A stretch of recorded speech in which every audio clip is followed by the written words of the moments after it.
So learning how to ask the right questions, how to write the right prompts for an AI like that is really the skill you need to learn so you can use it in your day-to-day job.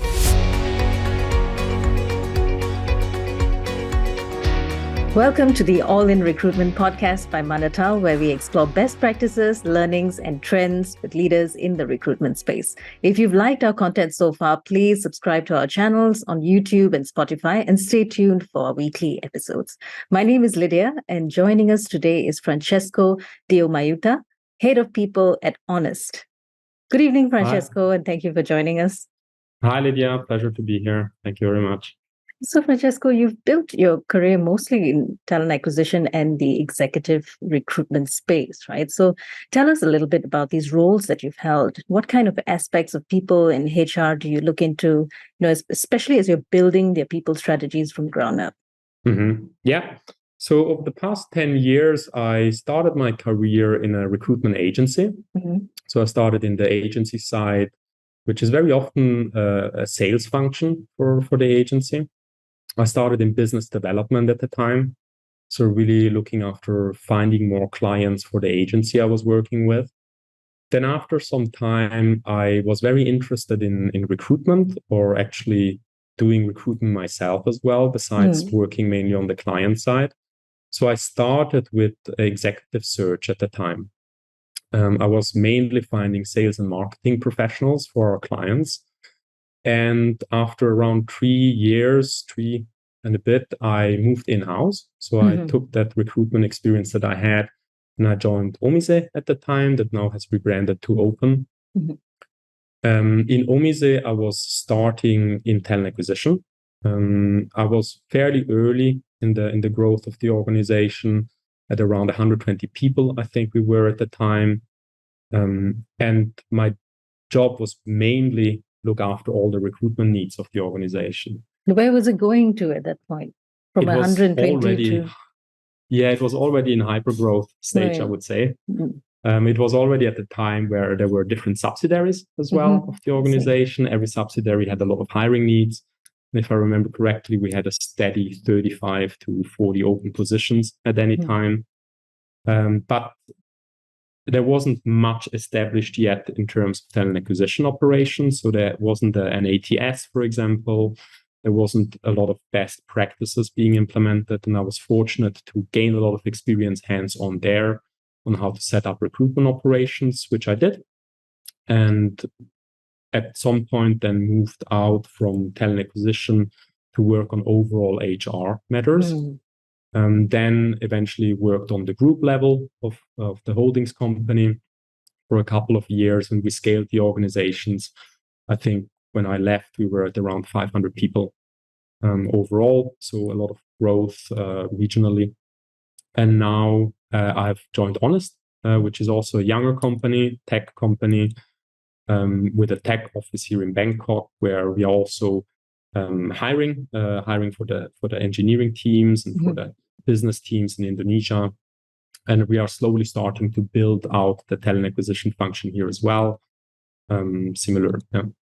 So setting up an entire people function is obviously a major task, right? So what are the first few steps you've taken to make sure that your people strategies, especially the early ones, they fall in line with your business strategy? Yeah, I think the way, in my experience, is that you need to really, the smaller the company or the earlier the startup, the more urgent are certain needs. So you need to really dial down where you are focusing on. If you are a 50 people company and you need to hire 5 more engineers, it doesn't make much sense to think about having the best onboarding experience in the market, right? So if you are working with smaller companies, earlier startups, you need to devote your time on what is most beneficial for the organization. And that is often to find the right people. Now, if you are experienced and you have done recruitment for a while, or you have good help that can support you, you can focus on building a recruitment or application experience, a candidate experience at the same time. And as you are building or working on recruitment, you have a responsibility to build a certain recruitment culture in your organization. Recruitment culture. Would you elaborate that?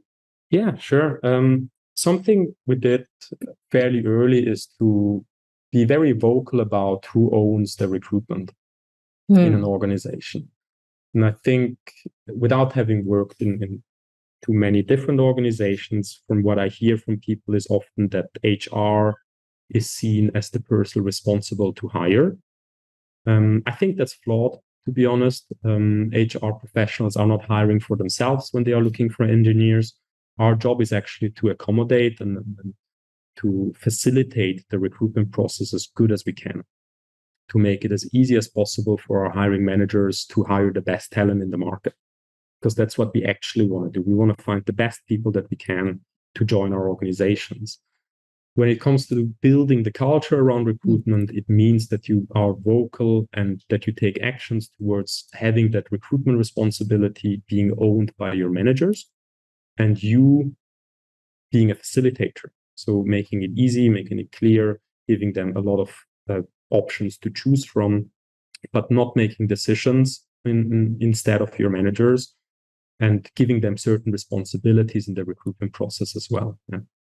As you're building out this function, you would also need to think about how to develop recruitment strategies that fulfill the business needs, as you said today, immediate and urgent, but also in the future, at least in a projected period of 1 year or at least 2 years. So what might be some ways to think about future-proofing your recruitment strategy? Yeah, I'd like to think about the skills that are needed today versus the skills that are needed in the future. I think a lot of organizations would benefit from thinking on how is a certain function developing over the next 6 to 12 months, maybe 18 months, when they are drafting or thinking about what kind of person do I need to hire for this job. I don't think it's enough to think about what are the immediate job responsibilities, because then you run into the problem that your organization outscales the capabilities of your workforce quicker than you can hire, basically. So I like to think about where does this position go in 18 months and what kind of skills will I need in the future? That might mean that you hire a bit above the skill level that you might currently need. And you need to be very vocal about this in the recruitment process to not disappoint anybody when they join. But in the same time, you have an opportunity to lay out what is the career progression for that candidate, which actually in the long term makes a lot of sense. So you're future-proofing your organization by hiring skill sets that will enable you to grow for the next period of time as well. And I understand that you yourself have had experience building tools in Ruby and Python to automate and monitor all your recruitment activities. So what was your experience with this, getting hands-on to build a solution, coming from a recruiting background and also from a business development background? And it's interesting to see how you've kind of adapted and done it yourself. So what was your experience like? I think for me, it was being exposed to these engineering organizations. I was lucky to make friends in these organizations, have good contacts. And there was a time where we even had an engineer working with us in the HR team. So I was basically exposed to it fairly early and was interested. I adopted this culture, this mindset of having to or wanting to automate everything. I think as talent acquisition professionals in HR in general, we are prone to spend our time on paperwork or on administrational functions, administrational tasks. So I like to think about what are the things that only I can do and how can I spend most of my time doing that instead of having to create reports very manually, write job descriptions very manually, or extend offer letters that are prone to be where you are prone to have mistakes in it. So I got first introduced to Ruby at the time. Through our organization, that was the code or the language we were using in our jobs. And I learned that you can actually create PDF documents through Ruby code. And the first thing that came to mind would be nice if I could create job offer letters via Ruby. Because for me at least, and I guess it's similar for others in organizations, offer letters, it's a bit finicky when you have placeholders for information that is variable from candidate to candidate, and it's easy to miss something. it happens from time to time that you miss something, that you send an offer letter with wrong information.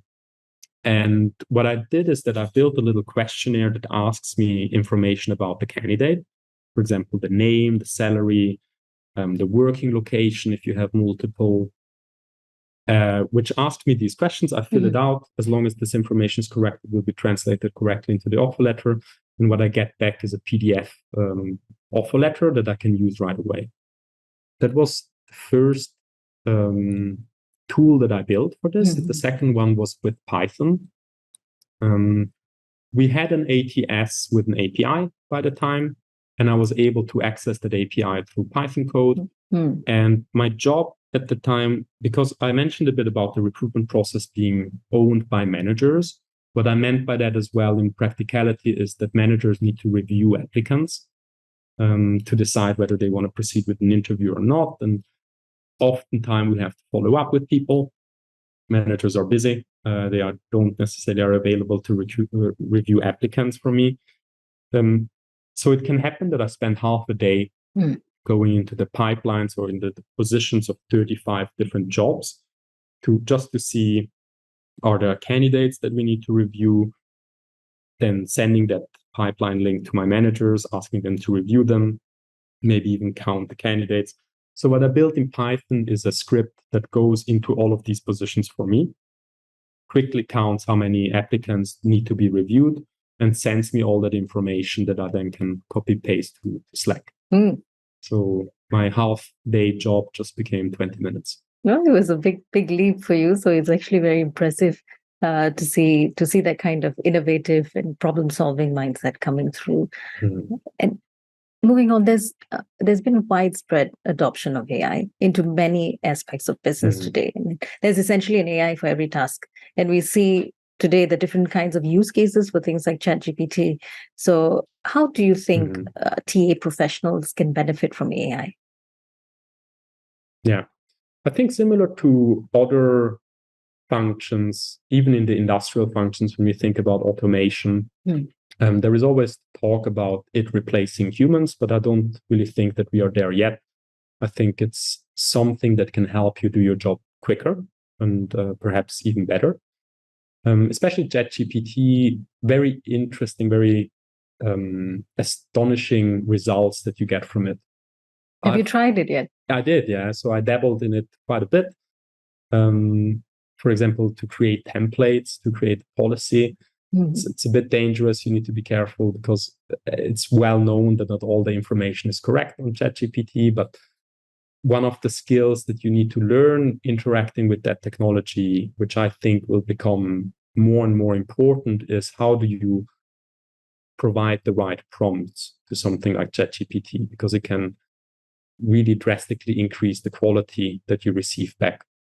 So learning how to ask the right questions, how to write the right prompts for an AI like that is really the skill you need to learn so you can use it in your day-to-day jobs. Yeah. And we're seeing many trends also in talent acquisition that also includes a rise in contract work and also a need to build more connectivity in the workforce. And this is in tandem with productivity within the workforce. So things like soft skills, teamwork, and all continue to be as critical as technical skills because companies need to strengthen their teams especially in periods of uncertainty. So what would you look out for when searching for top talent in a new startup like Honest? Yeah, I think that's one of the most important things you can do as a startup. And one of the most important jobs to have is to build that first 100 employees or the first 50 employees or whatever scale that you join. Something we like to repeat in our organization is that the first 100 employees will define the next 500. So you really can't compromise on the people that you hire. That's a bit of a easier said than done, I think. A lot of startups are struggling for people. They have too much work. They want to hire as quickly as they can. But in talent acquisition, you can support your organization by making sure that you don't compromise whenever you can. Hire for culture, hire for people that really want to be with you and really want to build whatever you are set out to build with you. Because there is always another job where they will pay you more. And especially for skilled software engineers, it's not recommended to purely compete on salary. You need to find people that buy into your vision. And exactly for that reason, because they will hire the next 500 people in your organization. And whoever you appoint in these first 50 to 100 positions really makes a difference.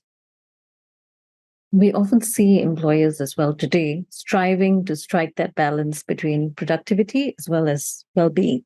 So what would you say is the role of the employer in fostering a high performance culture, especially in startups, where you have so much to do? And it's, as you said, it's critical to get those people who want to stay by you and stick with you and see the company grow. So what would you say is the role of the employer to foster that kind of high performance culture? Yeah.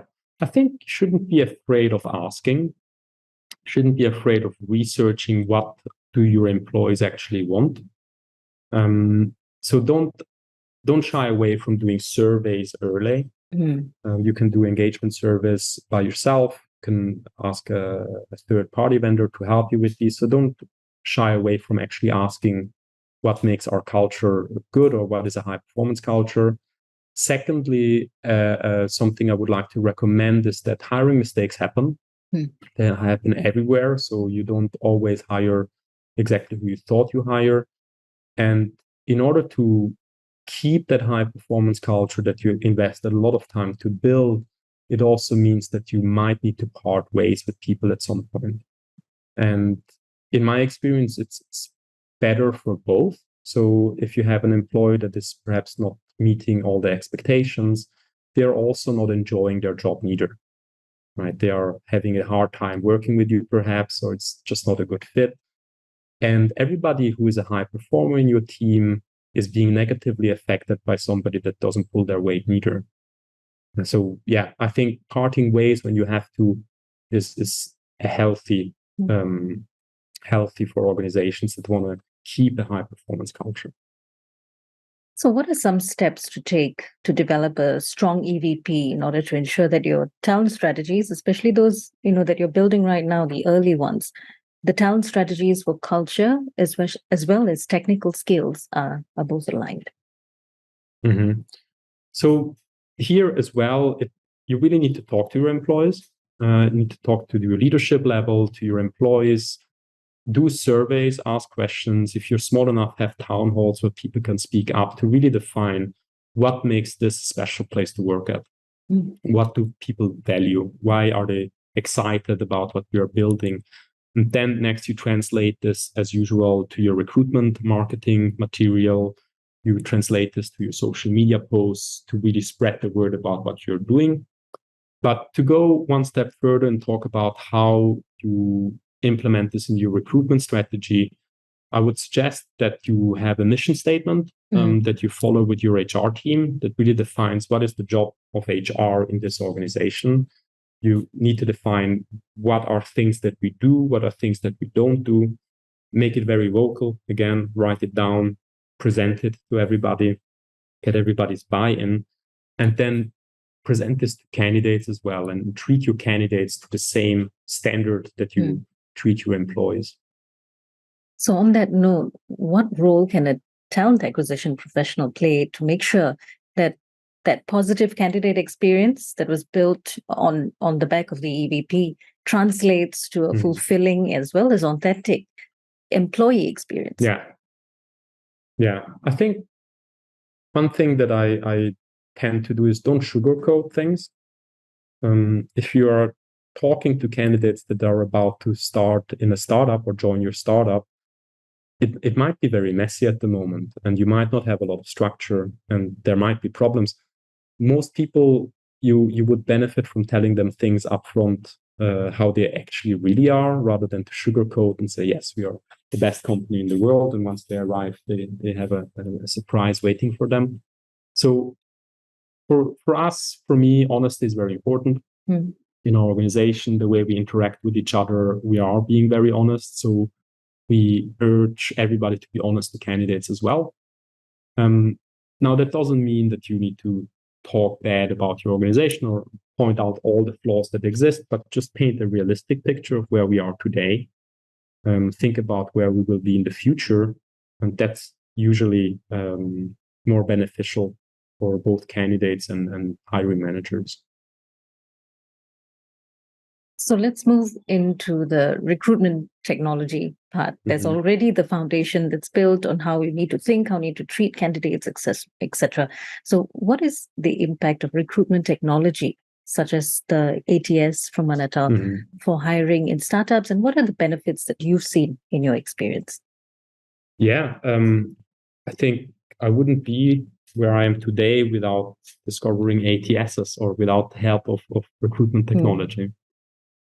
To paint the picture, when in one of my appointments in in-house recruitment, there were, again, a large number of open positions, no ATS. So everything was done via email and Excel. And I literally spent 9 hours a day scheduling interviews. So 9 hours a day, I tried to find out who wants to interview this candidate, writing an email to the candidate, perhaps giving them a call, then finding out the schedule from my hiring managers, a lot of back and forth. So most of my day was spent scheduling. And through the introduction of an ATS, it allowed me to automate, I would say, 70% of my job or 80% of my job. So everything was self-managed. You set up certain pipelines that have automated actions that will be taken once a candidate enters the pipeline. It opens the door to you to actually create an employee or a candidate experience journey where you can send them information about your company before the interview. You can give them a guide about our interview process, introduce the hiring manager. And the scheduling part can be self-managed as well through scheduling links. Then you have things like scorecards that allow you to keep track of what does work in our organization. It allows you to really close the data analytics gap where you can collect data in the application process, compare it to the probation evaluation process, and compare that to the mid-year review if you want. So you really close the gap of the whole journey of employment. And yeah, incredibly important for me. So thank you, Francesco. Those were really great insights. But of course, you've also painted the picture of what life as a recruiter was like before technology, and also the different things that you've experienced with generative AI as well as ATS. So what advice would you give to someone who's starting out in recruitment today? Yeah, I was thinking about this quite a bit. Something that helped me a lot in my journey in HR is to have good mentors. So I come from a sales background, and a lot of internal negotiation, as silly as it sounds, proper sales skills will help you with that, because they teach you to think about what does your counterparty want out of this? How can you make a win-win situation for both of you? So for me, a good advice is find somebody in the industry that you look up to. Try to start working with them and learn as much as you can for the first couple of years. And then eventually you can start making your own experiences, experiment yourself. Don't be too shy. The only thing I would leave to say is, don't be shy of breaking the perception of what HR needs to be in your organization. There's nobody that tells you what you can and cannot do. So try things out. Thank you very much for your insights today, Francesco. And I'm sure the audience might want to find out a little bit more about you and your experiences being in the tech startup in recruitment scene. So where can they find out more about you? Where can they look you up? Sure. I'm mainly active on LinkedIn. So just follow me with my name, Francesco Diomaiuta. Send me a connection request. Happy to chat anytime. And we have been in conversation with Francesco Diomaiuta, Head of People at Honest. Stay tuned for more weekly episodes from All in Recruitment. Thank you.